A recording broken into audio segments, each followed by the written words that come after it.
Assalamualaikum warahmatullahi wabarakatuh.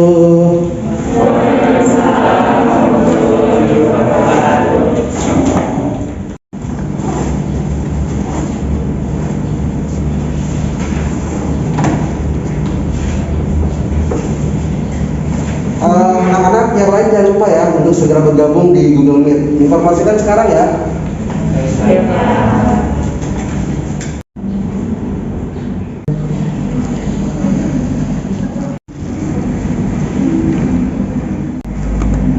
Halo yang di rumah, assalamualaikum.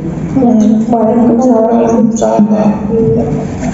Baik semuanya, sekarang kita mulai dulu ya sebelum kita belajar atau kelas. Silakan untuk maju ke depan ya, mengikuti kelas. Silakan kita kelas.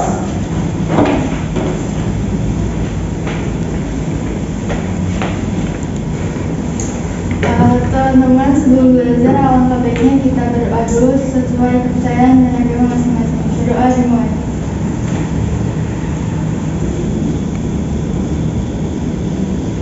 Berdoa selesai. Memberi salam. Assalamualaikum warahmatullahi wabarakatuh. Waalaikumsalam warahmatullahi wabarakatuh. Baik, ketua kelas terima kasih sudah memimpin doa dan silakan duduk kembali ya ketua kelas, silakan. Baik, Pak.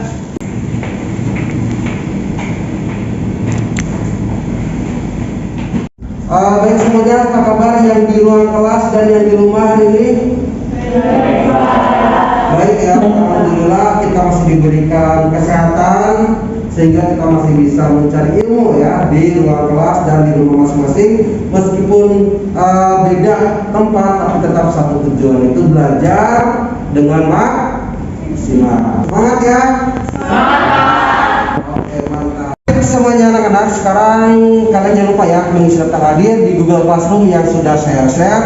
Sekarang silakan boleh membuka handphone untuk isi daftar hadir secara online, baik yang di rumah ataupun yang di kelas, sama menggunakan aplikasi Google Classroom melalui Google Form. Silakan.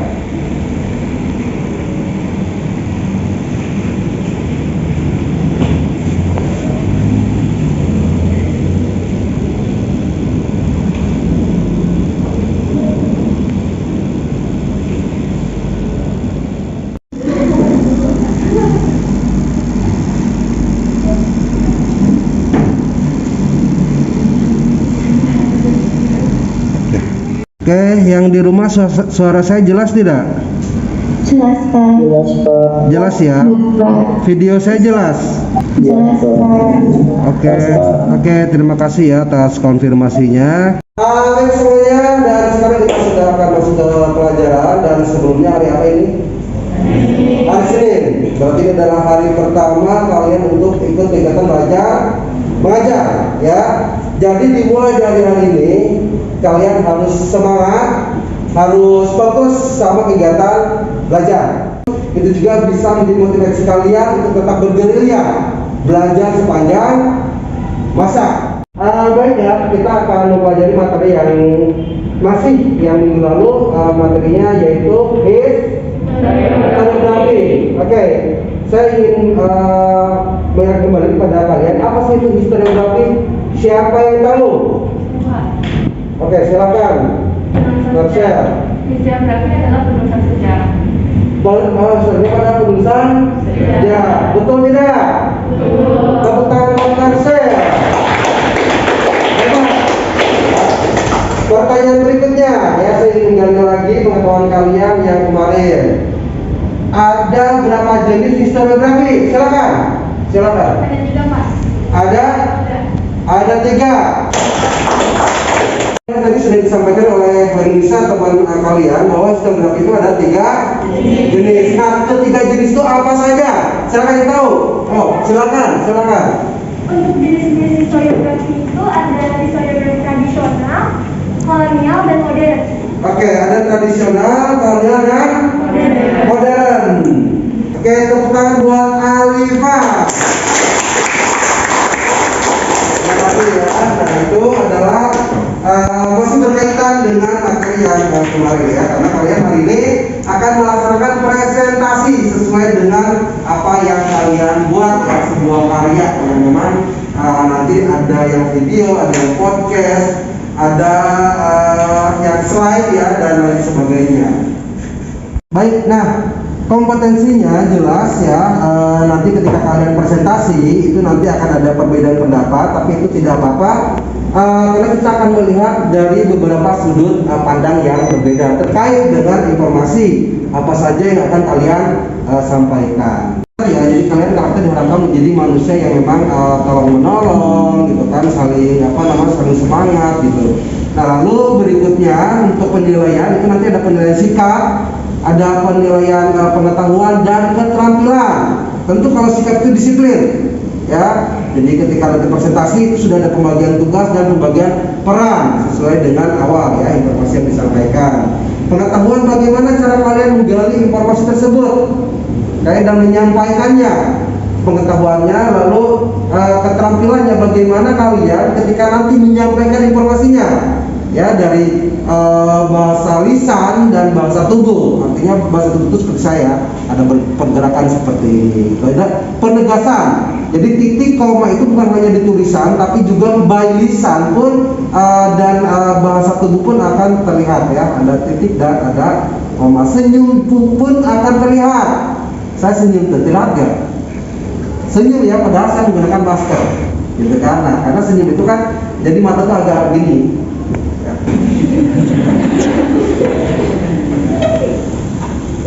Nah, itu adalah nanti ya penilaiannya sikap, pengetahuan dan keterampilan. Baik dalam proses pembelajaran juga di akhir pelajaran nanti.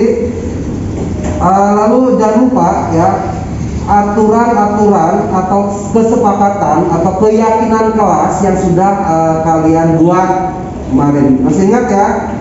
Oke, keyakinan kelas itu silakan kalian saat ini terapkan, jangan dilanggar ya, karena keyakinan diri, keyakinan bahwa dengan mengikuti kesepakatan kelas maka kalian akan lebih enak ya dalam pembelajarannya. Baik, nah sekarang sebelum kita belajar, kita mengikuti kegiatan ini dulu ya, biar kalian itu bisa lebih fokus, lebih semangat dalam mengikuti pembelajaran. Jadi, seperti biasa yang kita laksanakan ya. Silakan Anggito, kita untuk Anggito dan untuk memimpin senam santai. Silakan untuk menggerakkan peregangan tubuh ya. Silakan Anggito di depan ya. Yang lain silakan berdiri dong. Nah, berdiri dulu ya. Berdiri dulu. Oke. Nah, ikutin gerakan Anggito. Oh ya teman-teman, sebelum kita belajar biar lebih rileks lagi, kita akan melakukan gerakan ini.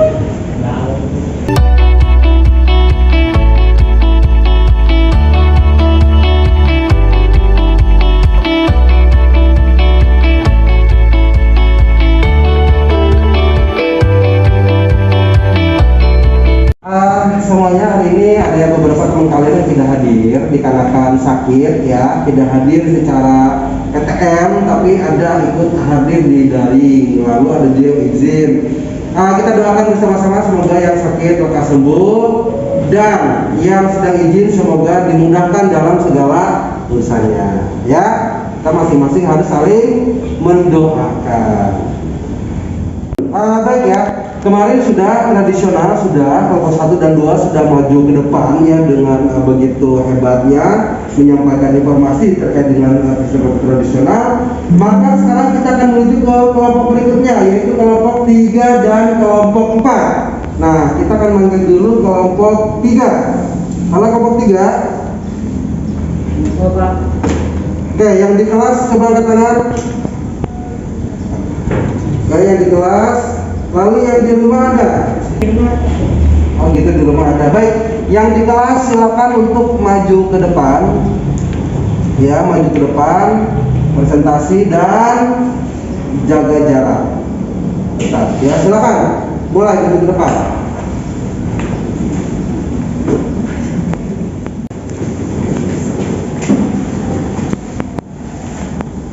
Oke, kelompok 3.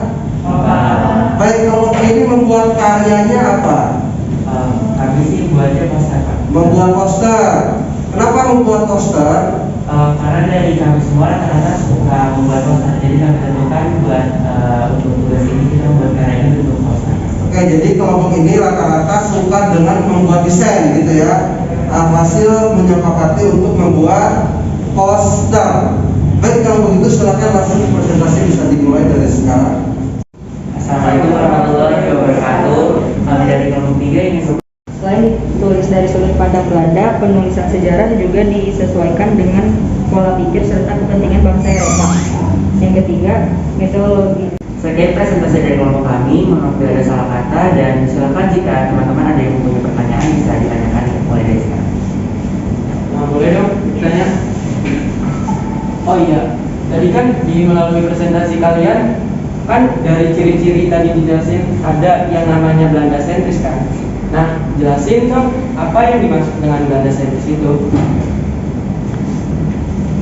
Untuk Belanda sentris sendiri itu membahas tentang penjajahan di masa Belanda, dan Belanda sentris sendiri sebenarnya berpusat kepada baiknya dari sisi Belanda, jadi agar Belanda tetap baik di mata dunia internasional. Jadi yang diceritakan adalah dari sudut pandang Belanda sendiri.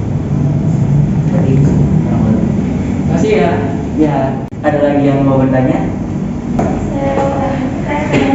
Saya Baik, terima kasih kepada teman-teman yang sudah bertanya, dan sekian presentasi dari kelompok kami, dan sekali lagi mohon maaf bila ada salah kata. Wassalamualaikum warahmatullahi wabarakatuh.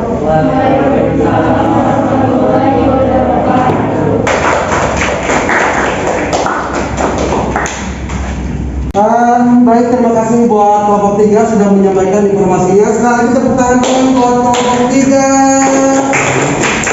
Dan kelompoknya sudah boleh kembali duduk ya di tengah masing-masing. Tadi kita teman kalian di kelompok 3 sudah menyampaikan tentang historiografi. Kalau ini ya, kita akan menuju ke modern nih. Apa perbedaan modern dengan kolonial dan juga tradisional? Nanti akan disampaikan oleh kelompok 6 ya. Silakan untuk kelompok 6 maju ke depan dan kasih semangat buat kelompok 6.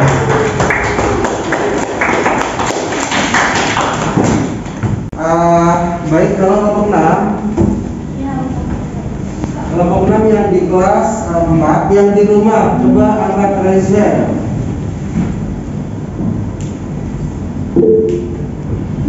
Baik, yang di rumah ada Nadine Zahrani, ada Nadine Aulia, dan Rea Renata ya.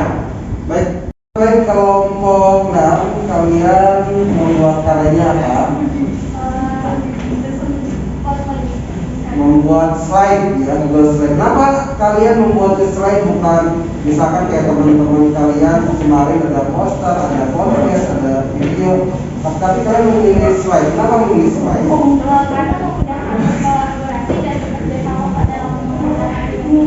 Karena memudahkan kolaborasi dan bekerja sama ya dalam menugaskan atau dalam mengerjakan tugas tersebut. Jadi lebih ringan ya. Baik, terima kasih. Silakan boleh dimulai dari sekarang. Assalamualaikum warahmatullahi wabarakatuh. Waalaikumsalam warahmatullahi wabarakatuh. Kami dari kelompok 6 akan mempresentasikan tentang historiografi modern. Oke, yang pertama itu pengertian historiografi modern. Historiografi modern merupakan penulisan sejarah yang mengungkapkan kehidupan bangsa Indonesia. Historiografi modern mulai berkembang sejak tahun 1900. Teman-teman, terima kasih atas perhatiannya. Sebelumnya ada yang ingin bertanya? Baik, terima kasih. Sekian dari kelompok kami. Wassalamualaikum warahmatullahi wabarakatuh. Waalaikumsalam warahmatullahi wabarakatuh. Baik, terima kasih kelompok 6. Tepuk tangan buat kelompok 6. Luar biasa. Ini presentasinya dari kelompok 6. Silakan kelompok 6 boleh duduk kembali ke tempatnya masing-masing. Setelah hari ini semua kelompok sudah presentasi ya, sudah menyampaikan hal yang ingin diinformasikan kepada kalian semua. Nah, sekarang untuk evaluasi sedikit ya, saya ingin bertanya kepada kalian hal yang tadi sudah disampaikan oleh masing-masing kelompok. Yang pertama adalah ada berapa jenis historiografi? Angkat tangan. 3. Ada 3. Oke, terima kasih, tepuk tangan buat Farel. Lalu di salah satu ciri historiografi tradisional Ciri-cirinya bersifat etnosentrisme atau kedaerahan, rajasentrisme, lingkungan olahraga, dan religiusisme, kepercayaan dan tradisi. Oke, tepuk tangan buat Hoyer Nisa. Pertanyaan berikutnya, ciri-ciri yang paling dominan dari ciri histografi kolonial itu apa? Silakan, satu saja. Silakan. Historiografi kolonial itu utamanya ciri utamanya menceritakan tentang penjajahan Belanda yang ada di Indonesia. Oke, silakan buat Davina. Oke, kalian memang pintar-pintar, luar biasa ya buat kelas 10 kita. Kelas kebanggaan kita semua. Bukan buat kelas 10. Nah sekarang tadi ada pertanyaan, sekarang kita refleksi dulu nih. Kira-kira setelah kalian mendapatkan materi historiografi, nilai-nilai apa atau hikmah apa sih yang dapat kita petik dari materi historiografi ini? Silakan kalau ada yang mau menjawab. Yang di rumah, silakan yang di rumah. Kak. Saya Pak, jadi dengan mempelajari historiografi, kita lebih bertanggung jawab dalam penulisan dan mencari informasi yang lebih baik.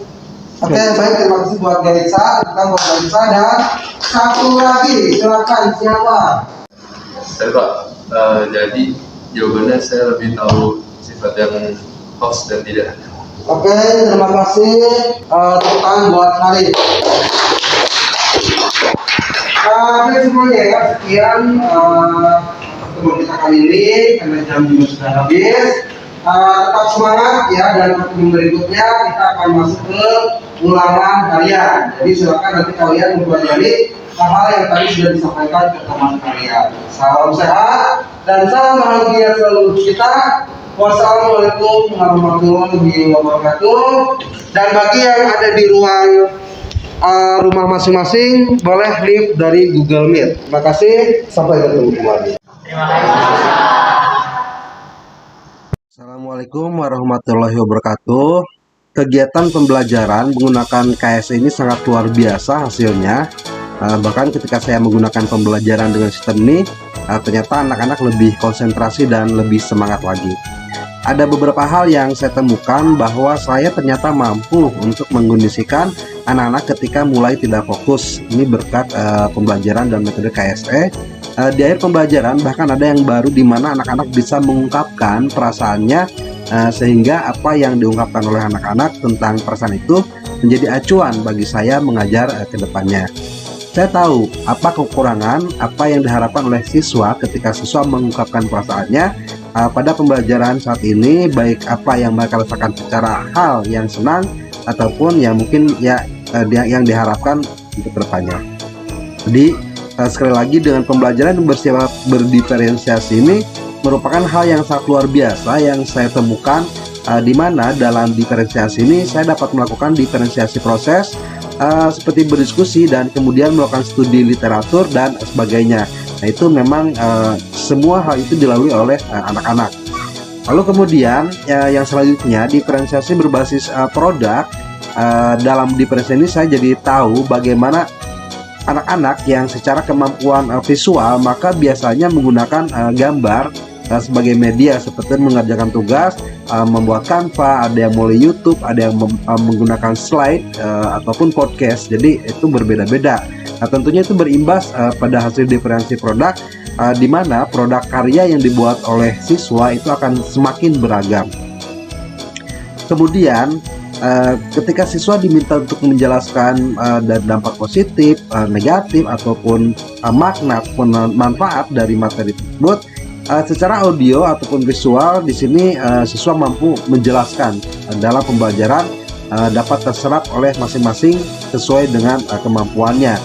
Lalu mudah-mudahan dengan pembelajaran seperti ini kedepannya di sekolah saya anak akan lebih berkembang sesuai dengan kemampuan dalam menyerap mata pelajaran baik secara audio ataupun visual. Pembelajaran ini tentunya akan terus saya kembangkan dan nantinya akan menjadi hal yang dikembangkan atau dibahaskan oleh guru-guru di sekolah tempat saya mengajar. Mungkin saja yang dapat saya sampaikan. Terima kasih. Wassalamualaikum warahmatullahi wabarakatuh.